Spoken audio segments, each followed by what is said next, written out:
의미를 느껴보면 예수님이 어떤 어조로 말씀하시는 것 같아요? 정말 따뜻한 어조로, 또는 정말 우리를 격려하시고 우리가 주님을 따르고자 하는 그 마음을 아시고 나를 따라오려거든 자기를 부인하고 자기 십자가를 지고 따라야 한다 라고 생각하면 본문의 분위기와는 조금 다르게 이해하시는 거예요.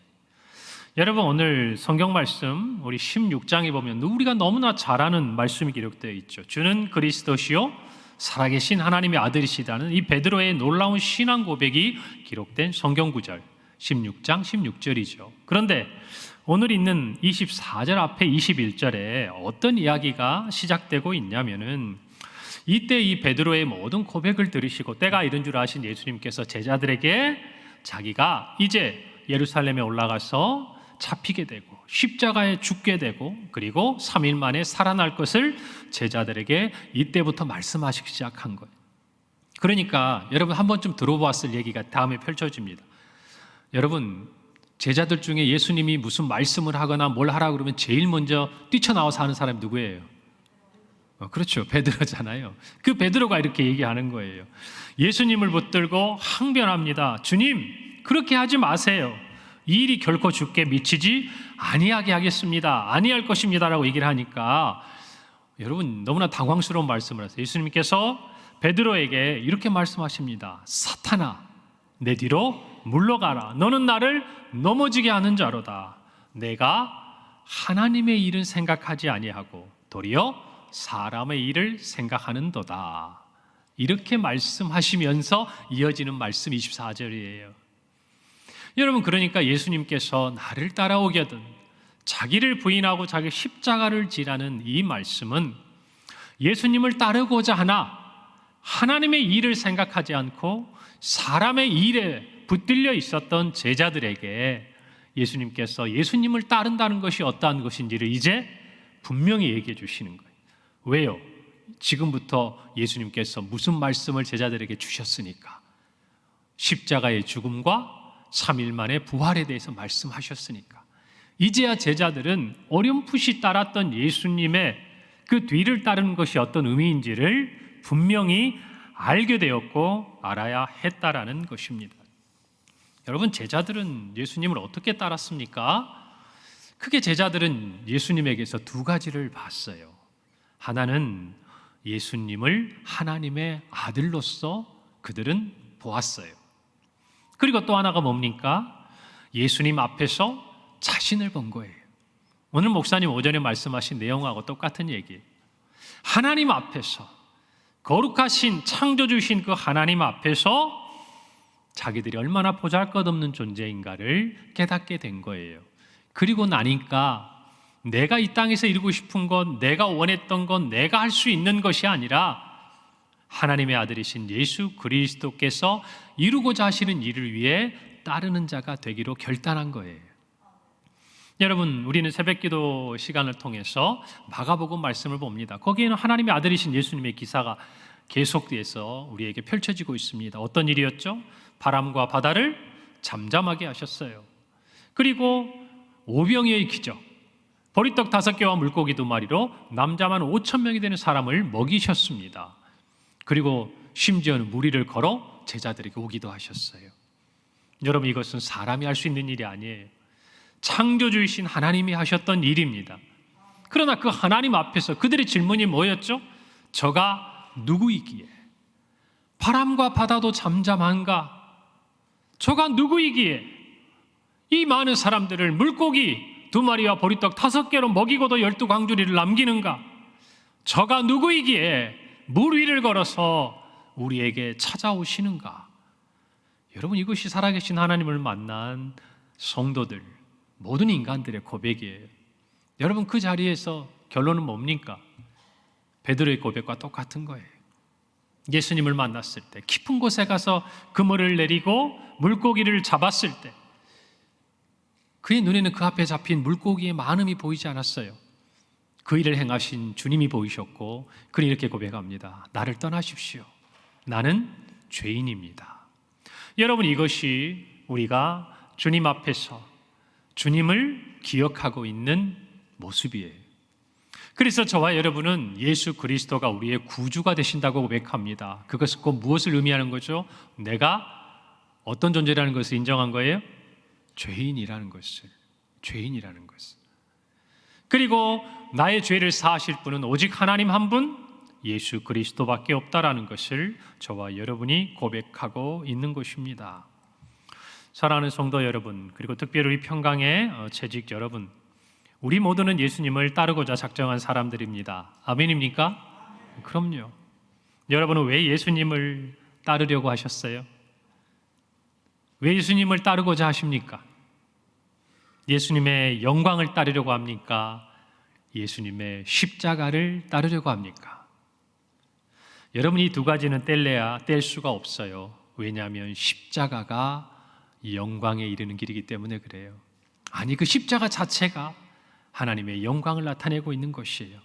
그런데 예수님의 분명한 가르침에 우리는 귀를 기울여야 됩니다. 그것은 영광을 따르든지 십자가를 따르든지 예수님의 그 고난의 길을 따르든지 주님의 가르침은요, 우리가 자기를 부인하고 자기 십자가를 지지 않고서는 결코 예수님을 따를 수 없다라는 사실이에요. 할렐루야. 자기를 부인하고 자기 십자가를 지지 않고서는 하나님의 일을 생각하지 않고 사람의 일을 생각하기 쉬운 것이 저와 여러분의 연약한 모습이라는 것을 깨달아야 한다는 것이, 오늘 예수님의 이 말씀이 저와 여러분에게 특별히 올 한 해 주님을 따라 이 평강교회를 섬기기를 원하는 모든 재직들에게 주신 하나님의 음성이 될 줄로 믿습니다. 특별히 자기 십자가를 지고 예수님을 따르는 재직이 되고자 한다면 여러분, 저를 한번 따라서 해봅시다. 기도해야 합니다.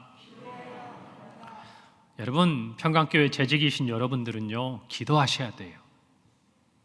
올 한 해 무엇보다 여러분이 그 직분에 부끄럽지 않으려면 기도하셔야 돼요.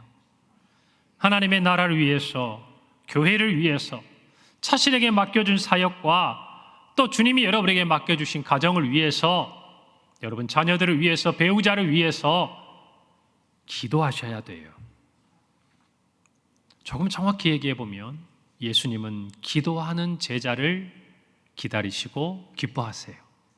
반대로 뒤집어 볼까요? 기도하지 않는 제자들에게 실망하세요. 여러분, 예수님께서 겟세마네 동산에서 잡히시기 전에 베드로와 야고보, 요한과 함께 제자들로부터 조금 떨어져 가셨습니다. 그리고 거기서 한 가지를 부탁하셨어요. 나와 함께 기도하자는 거예요. 여러분, 겟세마네 동산에서 예수님은 어떤 기도를 하셨죠?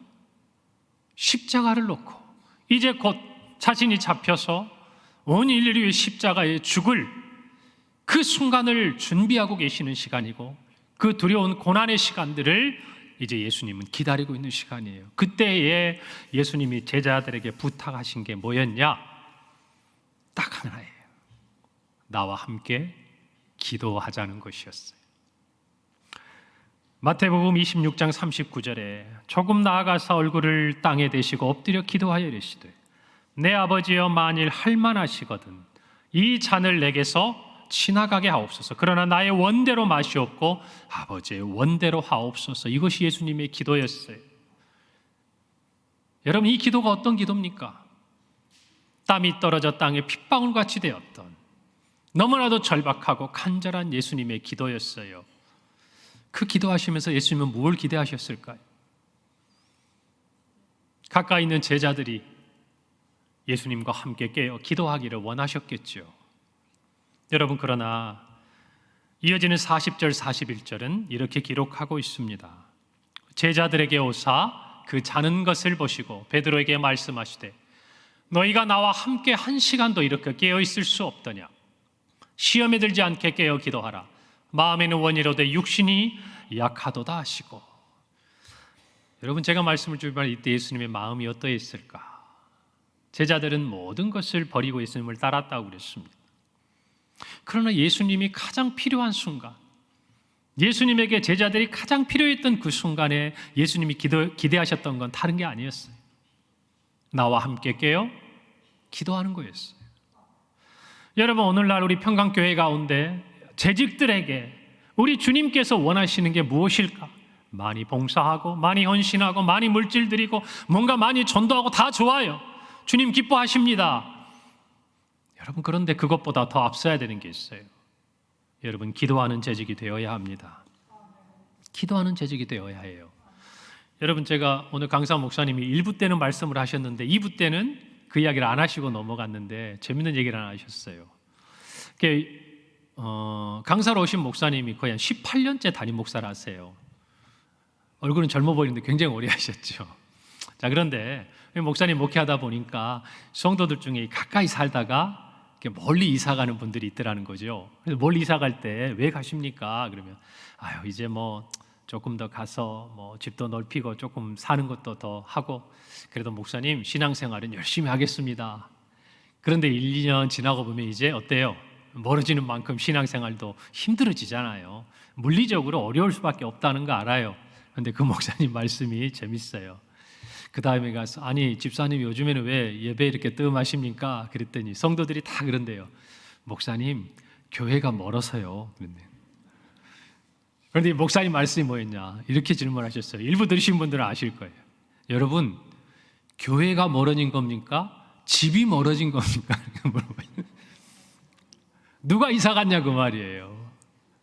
집이 멀어졌는데 뭐라고 이야기를 한다고요? 교회가 멀어졌다고 얘기를 한다는 거예요. 여러분, 그러면서 하신 말씀이 이거였어요. 우리의 모든 신앙의 기준은 교회가 돼야 된다. 교회가. 여러분, 그래서 우리의 신앙의 고백이 첫 번째가 뭡니까? 하나님 중심이에요. 하나님 중심. 두 번째가 뭐죠? 말씀 중심이에요. 여러분, 이거 놓치면 안 돼요. 세 번째가 뭐냐면 교회 중심이에요. 이게 한국교회 신앙의 터였어요. 다시 한번 합시다. 첫 번째가 뭐라고요? 하나님 중심. 두 번째가 말씀 중심. 세 번째가 교회 중심. 이 세 가지가 지켜졌을 때 한국교회는 부흥이 일어났어요. 그런데 이 세 가지가 희미해질 때 여러분, 한국교회의 부흥이 점점 사그러지는 거예요. 여러분, 마찬가지예요. 우리가 기도하는 자리도 왜 저희가 새벽마다 새벽기도에 말씀을 올려드립니까? 이유는 하나예요. 어쩔 수 없는 물리적인 환경 때문에 이 자리에 함께하지 못한다 하더라도 마치 이 자리에 있는 것처럼 기도하는 것은 할 수 있다 그 말이에요. 어디에 있든지. 교회가 먼 것이 아니에요. 집이 멀어진 거예요. 여러분의 마음이 그런 거예요. 여러분, 올 한해 우리 평강교회 재직들은 어디에서든지 기도의 자리에서 가까이 있길 바랍니다. 아멘. 기도하는 재직이 되시길 바랍니다. 기준이 하나님이 되고 기준이 말씀이 되고 기준이 교회가 되어야 돼요. 특히나 누구에게는? 재직들에게는 그래요. 여러분은 이 신앙생활을 체험한 분들이에요. 경험한 분들이에요. 우리가 그렇게 살았을 때 어떤 은혜가 있는지를 아는 분들이다 그 말이에요. 그런 저와 여러분이 기도하지 않고, 그런 저와 여러분이 하나님 중심, 말씀 중심, 교회 중심의 신앙생활에서 벗어나면 여러분, 우리 교회가 어디로 가겠냐 그 말이에요. 오늘 저와 여러분 무엇보다 이 시간 결단하세요. 올 한 해 다른 건 몰라도 기도하는 재직이 되어야겠다. 할렐루야. 분명히 여러분 마음에 간직하길 바랍니다. 두 번째예요. 우리가 자기 십자가를 지고 가는 재직이 되려면요, 십자가를 자랑해야 돼요. 숨기는 것이 아니에요. 여러분, 자기를 부인하는 첫걸음은 무엇인가요? 십자가를 자랑하는 것이 이 안에 다 들어있어요. 갈라디아서 6장 14절 말씀에 이렇게 기록되어 있습니다. 그러나 내게는 우리 주 예수 그리스도의 십자가 외에 결코 자랑할 것이 없으니 그리스도로 말미암아 세상이 나를 대하여 십자가에 못 박히고 내가 또한 세상에 대하여 그러하니라 그랬어요. 여러분, 십자가를 자랑하셔야 합니다. 약한 것을 자랑하셔야 돼요. 어렵게 된 것, 그러나 우리의 자랑이 되어야 합니다. 왜요? 그것이 주님을 위해 지는 십자가라면 영광의 길이기 때문이에요. 할렐루야. 여러분, 재직들 중에 어떻게 우리가 자랑할 게 뭐가 있나요? 오늘 우리 목사님 설교하시면서 그런 얘기 하셨어요. 목사님보다 30분 일찍, 1시간 일찍 와가지고 기도하면서 너무너무 좋아요. 우리 교회도요, 새벽같이 4시에 오셔서 수년간 문을 열어주시는 귀한 집사님이 계세요. 아시잖아요. 코로나로 힘들 때 그분이 다 열고 닫고 하셨어요. 그래서 우리가 기도할 때 우리가 원하는 시간에 와서 기도할 수 있었어요. 여러분, 그런데 그것이 자랑이 되어서는 안 되는 거잖아요. 저는 집사님께서 한 번도 거기서 대해서 제 입에 이야기하신 적을 들어본 적이 없어요. 지금까지 2년이 넘었지만.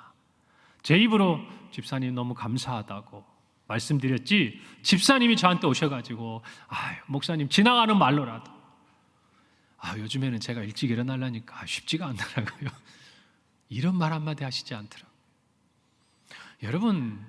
여러분이 정말 자기 십자가를 지고 가는 재직이라면 여러분, 십자가가 우리 앞에서 자랑이 돼야 돼요. 십자가를 자랑한다는 것은 뭘까요? 우리가 가진 것, 우리가 행한 것들이 자랑으로 나타나지 않는 것을 이야기하는 것이에요. 정말 제가 느끼는 것들이 그런 거예요. 예전에 제 모교회 목사님, 지금은 90이 넘으시고 한국교회 참 이렇게 오랫동안 섬기셨던 귀한 목사님이신데, 제가 말씀드렸나 모르겠어요. 그분의 책에 보니까 제가 알았어요. 그전에 몰랐는데 그 책에 그분께서 처음 목사님 되셨어요.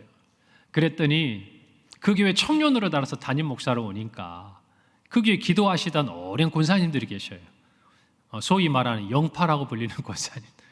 그 권사님들이 새로운 목사님이 믿었지 않은 거예요. 기도나 제대로 해봤겠나. 아예 목사님이 40일 금식 기도라도 하고 오셨으면 좀 인정을 해주겠는데 뭐 그런 얘기는 안 들리고 말씀으로만 설교하시고 다 말씀으로 가르치니까 뭔가 마음에 안 맞는 거, 안 차는 거예요. 제가 이해는 해요, 그 마음을. 그러니까 당신들끼리 어울려 다니면서 말이에요. 어디 어려운 일 당했다 그러고 뭐 이렇게 좀 정신적으로 힘든 사람들 만나면 가서 막 기도해 주겠다고 하는데, 여러분 어느 날 막 갑자기 찾아 들어온 거예요, 목사님한테. 목사님 큰일 났다고. 왜 그러냐니까. 성도의 자녀 하나가 이렇게 어려움이 있어서 기도해 주러 갔는데 뭐 펄펄 뛰고 난리가 난 거예요. 어떻게 제어가 안 되니까 자기들이 기도하러 가서 사건이 터지니까 목사님께 달려온 거죠. 목사님이 가면서 그랬어요. 한번 말씀드렸는지 모르겠는데, 내 목회는 여기서 끝났구나 이제. 거기 가가지고 진정 못 시키면 어떻겠습니까? 그렇지 않아도 이게 쉽지 않은데. 그리고 갔는데 이 목사님이 기도하면서 딱 들어서자마자 이 목사님이 본 그 자매가 너무너무나 놀라운 반응을 보이더라는 거예요. 한쪽 구석에서 막 두려워하면서 마치 성경에 예수님을 만난 그런 사람들처럼. 그래서 그냥 담력이, 용기가 확 나가지고 거기 가가지고 나사렛 예수 이름으로 명하노니 물러갔을까요? 안 갔을까요? 할렐루야. 윤 목사에도 그런 은혜가 있길 바랍니다. 그 목사님이 오래전 그 일을 쓰셨어요, 책에다. 여러분, 그런데 그게 저는 한 번도 그 목사님과 교제하고 어릴 때부터 자랐지만 들은 적이 없어요. 은퇴하신 이후에 자신의 삶에 하나님의 은혜들을 기록하면서 써주셨더라고요. 그리고 목사님은 평생 말씀으로 사역하셨어요. 그것을 경험하고 무슨 축사하고 무슨 기도하고 이렇게 사역하신 게 아니에요. 사랑하는 성도 여러분, 하나님이 목회하라고 주신 은혜예요. 우리 모두에게도 마찬가지. 우리가 재직으로서 교회를 위해 뭔가를 섬기는 게 있다면 그건 하나님이 우리에게 주신 은혜일 뿐이에요. 은혜는 자랑하는 것이 아니에요. 감사하는 거예요. 여러분, 우리 안에 재직들 중에 누구는요 조금 더 봉사할 수 있고, 누구는 조금 더 물질로 드릴 수 있고, 누구는 몸으로 좀 더 할 수 있고, 누구는 오랜 시간 할 수 있고, 그래요. 많은 거 있습니다. 누구는 믿음에 정말 세대 계승을 이루고 오랜 선대 신앙을 가진 분도 계십니다. 여러분, 그런데 그것은 자랑하면 할수록 작아지기 마련이에요. 그건 내가 자랑하는 게 아니에요. 누가 해줘야 돼요? 다른 사람이 해줘야 돼요. 누가 인정해 주셔야 돼요? 우리 주님이 해주셔야 진짜 가치가 빛나는 거예요. 내 입에서 나오는 순간 초라해지고 빛을 잃는 거예요. 할렐루야. 여러분, 그러니 우리 모두가 십자가를 자랑하시기를 바랍니다. 그리고 좀 세워주세요. 말없이, 그렇게 말없이 오랫동안 한 자리에 섬기는 분이 계시거든. 재직들이니까 여러분들이 서로 격려해 주시고 세워주시면 교회가 얼마나 든든히 서 가겠습니까? 할렐루야. 그런 은혜가 있기를 바랍니다. 마지막 세 번째로, 예수님을 끝까지 따라가야 돼요. 자기 십자가를 지고 가는 재직은 끝까지 따라가야 돼요. 그런데 여러분, 이걸 아셔야 돼요. 영광을 보고 따라가면 중도에 흩어져요. 그러나 십자가를 보고 따라가면 끝까지 갈 수 있어요. 할렐루야. 이것을 아셔야 돼요. 예수님의 제자들도 오병이어의 그 기적을 그 맛보고 먹었던 수많은 사람들도 십자가에 달린 예수님 보고 다 흩어졌어요. 왜요? 그들이 따라갔던 게 십자가가 아니었거든. 그러나 십자가를 보고 예수님 곁에 있었던, 그리고 예수님께서 부활하셔서 다시 사명을 주셨던 그 제자들은 십자가가 회복된 이후에 그들이 생명을 다하기까지 주님의 사명 따라 살았어요. 죽기까지 따라갔어요. 예수님 따라 십자가 졌어요. 할렐루야. 저와 여러분도 마찬가지. 평강교회 재직으로 영광을 얻기를 원하고 하나님의 아들로서 이루신 놀라운 능력에 늘 함께 있기를 원하고, 십자가를 여러분이 싫어하거나 떠나가면 우리는 예수님을 끝까지 따라갈 수가 없어요. 왜냐하면 예수님이 가신 길이 십자가의 길이기 때문이에요.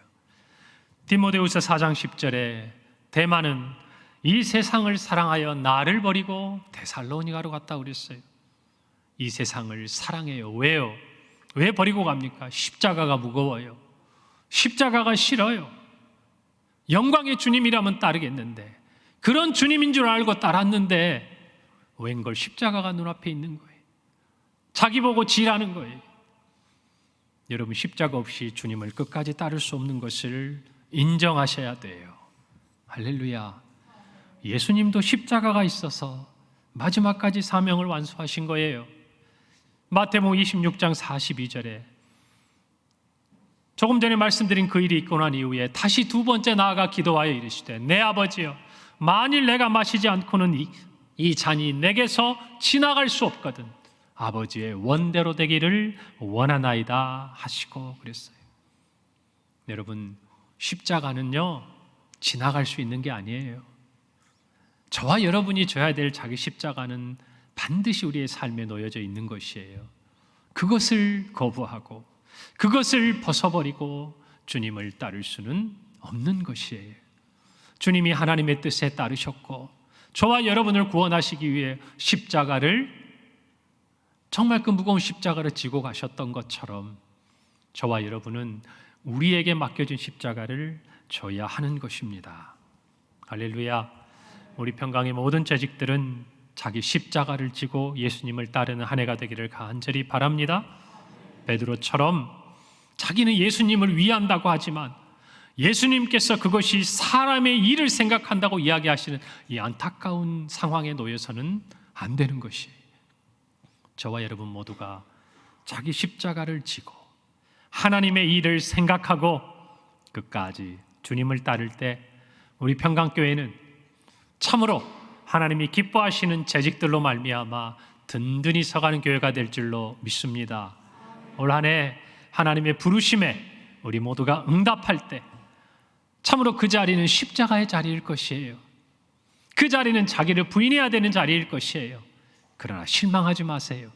그 자리에 십자가의 영광이 있을 거예요. 할렐루야. 올 한 우리 모든 재직들이 그런 마음으로 주님과 함께 끝까지 동행하는 한 해가 되실 줄 믿습니다. 기도하겠습니다. 하나님 은혜를 감사합니다. 오늘 주님의 말씀을 붙잡습니다. 평강교회 재직계 헌신 예배를 드리는 재직들과 모든 성도들이 함께 오늘 이 자리 주님의 말씀을 마음에 새기게 하옵소서. 나를 따라오려거든 자기를 부인하고 자기 십자가를 지고 나를 따를 것이니라. 이 말씀에 순종하여 기도하게 하시고 또한 십자가를 자랑하는 삶이 되게 하시고 십자가를 바라보고 십자가를 지고 예수님 가신 길 끝까지 따라가는 우리 모든 평강의 재직들 성도들 되게 하여 주시옵소서. 예수님의 이름으로 기도합니다. 아멘.